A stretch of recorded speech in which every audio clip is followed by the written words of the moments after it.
School, Varola. Today we are going to learn Japanese language, and the 12th chapter of the Japanese language will present by Shreya.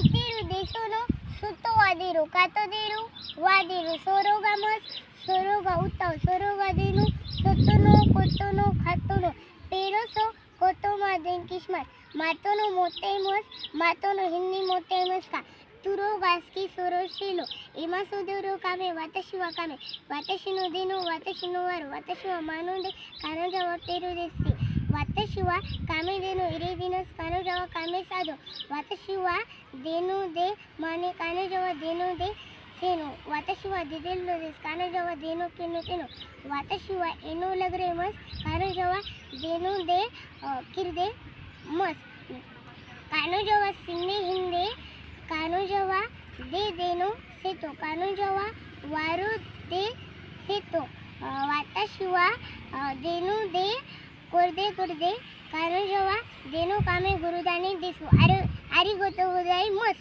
आता पहिलील पाठाची मी मराठीमध्ये भाषांतर करणार आहे. मला cricket खेळायला आवडते. मी क्रिकेट खेळू शकते. तो वाचू शकतो, त्याला वाचायला आवडते.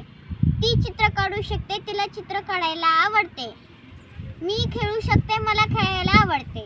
तो लिहू शकतो, त्याला लिहायला आवडते. ती स्वयंपाक करू शकते, तिला स्वयंपाक करायला आवडते. मी गाऊ शकते, मला गायला आवडते. तो पोहू शकतो, त्याला पोहायला आवडते. ती गाऊ शकते, तिला गायला आवडते. मी वाचू शकते, मला वाचायला आवडते. आपण जे करू शकतो व आपल्याला जे आवडते या गोष्टींची माहिती या पाठात सांगितलेली आहे. धन्यवाद.